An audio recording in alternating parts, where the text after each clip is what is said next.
आपने कभी ना कभी तो लोगों से ये कहते हुए जरूर सुना होगा कि यार पैसा कमाना बहुत मुश्किल है, ऐसे ही अमीर नहीं बना जाता। बहुत ही कम लोग होते हैं जो सच में अमीर बन पाते हैं। अमीर और ज्यादा अमीर और गरीब और ज्यादा गरीब होते जा रहे हैं। लोगों का ये मानना बिल्कुल सही है, क्योंकि अमीर लोग ये जानते हैं कि पैसा काम कैसे करता है और उसे मैनेज कैसे किया जाता है, जबकि गरीब लोग सिर्फ यही सीखते हैं कि पैसा कमाया कैसे जाता है। अमीर लोगों के पास फाइनेंशियल नॉलेज होती है क्योंकि वो फाइनेंशियली लिटरेट होते हैं, और ऐसा इसलिए होता है क्योंकि वो खुद को फाइनेंशियली लिटरेट करने के लिए फाइनेंशियल बुक्स पढ़ते हैं। अब आप जानते ही हैं कि फाइनेंशियल एजुकेशन के लिए जो बुक सबसे ज्यादा लोगों को रिकमेंड की जाती है वो है rich dad poor dad by Robert Kiyosaki. क्योंकि वैसे तो फाइनेंशियल एजुकेशन पर बहुत से राइटर्स ने बुक लिखी है, पर जो कॉन्सेप्ट इस बुक में बताए गए हैं वो प्रैक्टिकली तो काम करते ही हैं, साथ ही इन सभी तरीकों को समझना भी बहुत आसान है। Rich dad poor dad book में ऑथर ने अपनी खुद की स्टोरी बताई है, जिसमें उन्होंने कहा है कि बचपन में उनके दो डैड थे। एक उनके असली डैड जिनको वो पुअर डैड बुलाते थे, और एक उनके दोस्त माइक के डैड जिनको वो रिच डैड बुलाते थे। रॉबर्ट के जो पुअर डैड थे वो बहुत ही ज्यादा एजुकेटेड थे और वो एक स्कूल के अंदर बच्चों को पढ़ाते थे, जबकि उनके रिच डैड ने सिर्फ 8th स्टैंडर्ड तक ही पढ़ाई की थी, लेकिन वो अपना बिजनेस चलाते थे। अब एक तरफ रॉबर्ट के डैड जो इतने एजुकेटेड होने के बाद भी फाइनेंशियली स्ट्रगल कर रहे थे, वहीं दूसरी तरफ रॉबर्ट के रिच डैड इतने कम पढ़े लिखे होने के बाद भी उनसे कहीं ज्यादा अमीर थे। ऐसा इसलिए था क्योंकि रॉबर्ट के रिच डैड ने मनी को समझा, वो जान चुके थे कि पैसा किस तरह से काम करता है। फिर इसके बाद उन्होंने अपनी लाइफ में जो भी चीजें सीखी उसे उन्होंने पूरे 20 सालों तक रॉबर्ट को सिखाया। आप ये समझ सकते हैं कि इस बुक के अंदर रॉबर्ट ने अपनी फाइनेंशियल लर्निंग की पूरी जर्नी शेयर की है, और जो भी बातें उन्होंने अपने रिच डैड के पैसों के रिगार्डिंग सीखी हैं, उन सभी बातों को इस बुक के रेफरेंस से मैं बहुत ही आसान तरीके से बताने वाला हूँ। तो गाइस, आज की ये वीडियो आपके लिए बहुत स्पेशल होने वाली है, इसलिए इस वीडियो को बहुत ध्यान से समझना। So let's begin. Number 1, rich don't work for money, money work for them. Author बताते हैं कि आजकल लोग एक तरह के ट्रैप में फंसे हुए हैं। वो स्कूल जाते हैं, अपनी स्टडी परस्यू करते हैं, और जब उनकी सारी पढ़ाई पूरी हो जाती है तो वो 9 to 5 की जॉब ढूंढने लगते हैं जो उन्हें अच्छी सैलरी दे, और फिर जॉब मिल जाने पर वो शादी कर लेते हैं और फिर अपनी पूरी जिंदगी सिर्फ कमाते रहने में गुजार देते हैं। इस ट्रैप को ऑथर रेड रेस कहते हैं, और शॉकिंग बात तो ये है कि करीब 80% लोग इसी ट्रैप में फंसे हुए हैं। ऑथर के रिच डैड बताते हैं कि इतने सारे लोग इस रेड रेस में इसलिए फंसे हुए हैं क्योंकि वो अपने अंदर के लालच और डर को कभी समझ ही नहीं पाते। जो लोग गरीब माइंडसेट रखते हैं उन्हें ये लगता है कि अगर हमको बहुत सारे पैसे कमाने हैं या फिर रिच बनना है तो हमको हाई सैलरी वाली जॉब करनी होगी, जबकि जॉब सिर्फ लॉन्ग टर्म प्रॉब्लम का एक शॉर्ट टर्म सोल्यूशन है। क्योंकि जॉब करने से आपकी इनकम तो बढ़ जाती है, पर साथ ही साथ आपके खर्चे भी बढ़ जाते हैं। उनके रिच डैड ये भी कहते हैं कि जिनकी गरीब मेंटालिटी होती है वो पैसों के पीछे बिल्कुल वैसे भागते हैं जैसे गधा एक बंधी हुई गाजर के पीछे भागता है, और जिस तरह गाजर दिखाकर उस गधे का मालिक उससे काम करवाकर अपने पैसे कमाता है, वैसे ही 9 to 5 की जॉब में एक बॉस अपने एम्प्लॉय से काम करवाकर अपना प्रॉफिट बनाता है। और जैसे गाजर के पीछे भागने से गधे को कुछ नहीं मिलता, वैसे ही पैसे के पीछे भागने से ये लोग भी अमीर नहीं बन पाते। इसलिए जो लोग कामयाब होते हैं वो ज्यादा टाइम तक सिर्फ पैसों के लिए काम नहीं करते रहते, बल्कि वो एक ऐसा सिस्टम तैयार करते हैं जिससे उनका पैसा उनके लिए काम करता है और उन्हें पैसे कमा कर देता है। Number 2, it's not how much money you make, it's how much money you keep. कई सेलिब्रिटीज और स्पोर्ट्समैन की नेटवर्क देखकर हम बहुत ज्यादा इंस्पायर हो जाते हैं और सोचते हैं कि यार एक दिन ऐसा भी आएगा जब हम भी उन्हीं की तरह पैसे कमाएंगे। पर क्या आप ये बात जानते हैं कि बहुत से सेलिब्रिटीज ऐसे भी होते हैं जो बहुत ज्यादा पैसा कमाने के बाद भी अमीर नहीं बन पाते।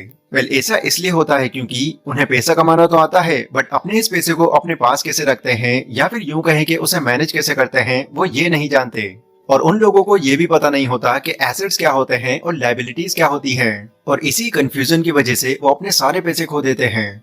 ऑथर के रिच डैड इसकी एक बहुत ही सिंपल डेफिनेशन देते हैं और बताते हैं, एसेट्स वो चीज होती हैं जो आपकी पॉकेट में पैसे डालती हैं, बट लायबिलिटीज वो चीज होती हैं जो आपकी पॉकेट से पैसे निकाल लेती हैं। कई लोग क्या गलती करते हैं, वो लायबिलिटीज को एसेट समझकर खरीद लेते हैं, जिससे वो चीज उनको पैसे देने की जगह उनका खर्चा और बढ़ा देती है। एग्जाम्पल, ऑथर कहते हैं कि कई लोग एक घर को अपना एसेट समझते हैं, जबकि असल में वो एक लायबिलिटी होती है, क्योंकि वो अपने घर में खुद रहते हैं जिससे उनकी कोई कमाई नहीं होती। साथ ही एक घर बनाने के लिए जो लोन वो लेते हैं उन्हें उनकी ईएमआई लगभग लाइफ टाइम तक भरनी पड़ती है। नाउ इस तरह की कंडीशंस में आकर आप जो भी पैसे कमाते हैं फिर आपके पास वो पैसे बचते ही नहीं। इसलिए अमीर बनने के लिए जो सबसे जरूरी चीज ऑथर बताते हैं वो है एसेट्स और लायबिलिटीज के डिफरेंस को डीपली समझना और जितने हो सके एसेट्स क्रिएट करना। गाइस, थर्ड पॉइंट पर जाने से पहले मैं आपको बताना चाहूंगा कि इस बुक को और आसान तरीके से समराइज कर पाने में मुझे हेल्प मिली है कुकू एफएम एप्लीकेशन से। कोको एफएम इंडिया का एक लीडिंग ऑडियो बुक प्लेटफॉर्म है जो 1 करोड़ प्लस डाउनलोड और 4.5 रेटिंग के साथ नॉन फिक्शन कंटेंट की एक बहुत बड़ी लाइब्रेरी है, जिसमें आपको सिर्फ rich dad poor dad book ही नहीं बल्कि psychology of money, 5 AM club, the power of habit और सक्सेस सीक्रेट जैसी कई ऑडियो बुक्स और बुक समरीज मिल जाएंगी। एंड जिन लोगों को बुक्स पढ़ना ज्यादा पसंद नहीं है, उनको कोको एफएम एक नई अपॉर्चुनिटी देता है एक लर्निंग माइंडसेट डेवलप करने के लिए, क्योंकि इस एप्लीकेशन की हेल्प से आप बुक समरीज और ऑडियो बुक्स बहुत ही आसान तरीके से समझ सकते हैं, और वो भी कम टाइम में। अब वैसे तो अगर आप यहाँ पर डायरेक्टली एक एनुअल प्लान चुनते हैं तो इसकी कॉस्ट आपको पड़ेगी 399 रुपीज, लेकिन क्योंकि वो आज की इस वीडियो को स्पॉन्सर कर रहे हैं तो यहाँ पर आपको पहले 250 यूजर्स के लिए 50% ऑफ मिल जाएगा। बस आपको यहाँ पर DH50 नाम से ये कूपन कोड ऐड कर देना होगा, यानी सिर्फ 199 रुपीज में आप दुनिया की कई बुक्स को एक्सेस कर सकते हैं। तो कोको एफएम का लिंक आपको डिस्क्रिप्शन में मिल जाएगा, इसको जरूर चेकआउट करें।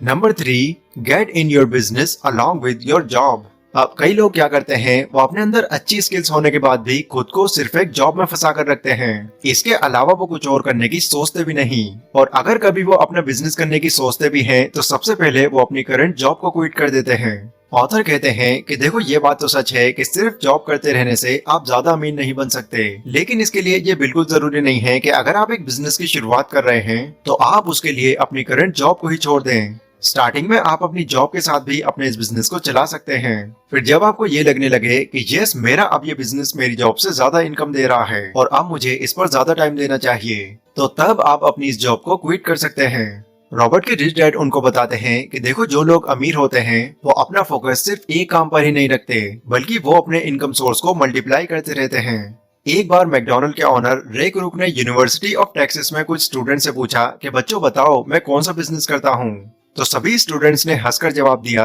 अरे सर, ये कैसा सवाल हुआ, ऑब्वियसली आप बर्गर का बिजनेस करते हैं। स्टूडेंट्स का जवाब सुनकर रे बोले, गलत, मेरा असली बिजनेस बर्गर नहीं बल्कि रियल एस्टेट है, क्योंकि मैंने मैकडोनल्ड की फ्रेंचाइजी को पूरी दुनिया में फैलाया हुआ है, और जो लोग मेरी फ्रेंचाइजी खरीदते हैं उन्हें जमीन भी खरीदनी पड़ती है, और फिर इसी तरह मुझे बर्गर बिजनेस से तो पैसा मिलता ही है, लेकिन उससे ज्यादा कमाई मैं अपने रियल एस्टेट बिजनेस से करता हूँ। रॉबर्ट कहते हैं कि स्टॉक, बॉन्ड्स, इंटेलेक्चुअल प्रॉपर्टी पैसे कमाने के लिए एक बहुत ही अच्छा बिजनेस साबित हो सकता है, क्योंकि एक तो यहाँ से पैसे अच्छे मिलते हैं और साथ ही यहाँ पर आपकी इन्वॉल्वमेंट की ज्यादा जरूरत नहीं होती। पर एक बात जो आपको हमेशा याद रखनी है वो है, आपको वो बिजनेस करना चाहिए जो आपकी पसंद का हो, क्योंकि अगर आपका एसेट या फिर आपका बिजनेस आपकी पसंद का नहीं होगा तो आप उसका ख्याल भी नहीं रखेंगे। Number 4, taxes are for poor and middle class people. हम सभी लोग ये अच्छी तरह से जानते हैं कि टैक्स देना किसी को पसंद नहीं, बट गवर्नमेंट के रूल्स की वजह से हर कोई टैक्स देता है। वैसे मैं आपको बता दूं कि टैक्स की हिस्ट्री बहुत पुरानी है। टैक्स का कॉन्सेप्ट इसलिए लाया गया था ताकि लोगों के बीच में अमीरी और गरीबी का फर्क मिटाया जा सके। पहले के टाइम में गवर्नमेंट सिर्फ अमीर लोगों से टैक्स लेती थी, और उस टैक्स का इस्तेमाल वो गरीबों की हेल्थ और मेडिकल केयर में करते थे, ताकि इकोनॉमी के अंदर इक्वलिटी बनी रहे। लेकिन जैसे जैसे वक्त बीतता गया, टैक्स का कॉन्सेप्ट भी बदलता गया, और फिर आगे चलकर अमीर लोगों की तरह ही पुअर और गरीब लोगों पर भी टैक्स लगाया जाने लगा। और अब हालात ऐसे हो चुके हैं कि गवर्नमेंट को पूरा टैक्स सिर्फ मिडिल और गरीब लोग ही देते हैं, क्योंकि अपनी फाइनेंशियल नॉलेज की वजह से अमीर लोग टैक्स देने से अपने आप को बचा लेते हैं। Number 5, rich invent money. Robert के रिच डैड कहते हैं कि जो लोग बाकी लोगों से अलग होते हैं वो अपनी जरूरत पूरी करने के लिए नहीं बल्कि लोगों की जरूरत पूरी करने के लिए काम करते हैं। जैसे Jeff Bezos, mark Zuckerberg, Elon Musk ऐसे इंसान हैं जिन्होंने लोगों की जरूरतों को बहुत अच्छे से समझा और फिर लोगों को वो चीज दी जो उनको चाहिए थी, जिसके बाद उनका आइडिया बिकता चला गया और वो अमीर होते गए। देखो, आइडियाज सभी के माइंड में होते हैं, और कई बार तो ऐसे आइडियाज भी होते हैं जो अब तक इन्वेंट भी नहीं हुए होते, पर लैक ऑफ करेज और सेल्फ डाउट की वजह से लोग कभी भी अपने उस आइडिया को दूसरों के सामने पेश नहीं कर पाते। इसलिए सबसे जरूरी बात जो ऑथर कहते हैं कि अमीर बनने के लिए आपको जो चीज अपने अंदर लानी ही है वो है करेज, क्योंकि यही आपको बोल्ड और रिस्की स्टेप्स लेने में आपकी पूरी हेल्प करेगा। Number 6, rich learns all the time and know how to sell their ideas. Robert ने जब अपनी पहली book if you want to be rich and happy don't go to school पब्लिश करवाने के लिए दी, तब पब्लिशर ने उनसे कहा कि आपको अपनी इस बुक का टाइटल बदलकर द इकोनॉमिक्स ऑफ एजुकेशन रखना चाहिए। पर उनके सजेशन पर उन्होंने अपना टाइटल चेंज नहीं किया, क्योंकि उनको ये बात पता थी कि ये जो टाइटल है ये कंट्रोवर्शियल है और यही मुझे टीवी और रेडियो पर पॉपुलैरिटी दिलाएगा। और गाइस, बाद में ऐसा हुआ भी। रॉबर्ट की वो बुक बहुत सेल हुई और उन्होंने भी बहुत पैसे कमाए।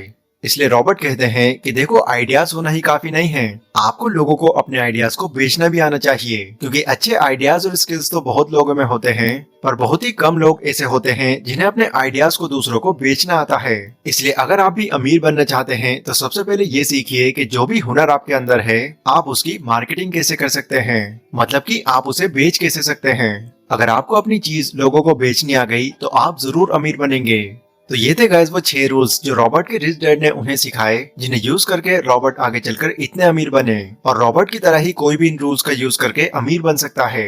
ये वीडियो गाइस अगर आपको पसंद आई हो तो इसको लाइक और शेयर जरूर करें, और नीचे डिस्क्रिप्शन में कोको एफएम का लिंक है। अपनी नॉलेज को एक नेक्स्ट लेवल पर ले जाने के लिए इस एप्लीकेशन को भी जरूर चेकआउट करें। तो आज की इस वीडियो में बस इतना ही, मिलता हूँ अपनी अगली वीडियो में, तब तक के लिए stay safe, stay healthy, take care.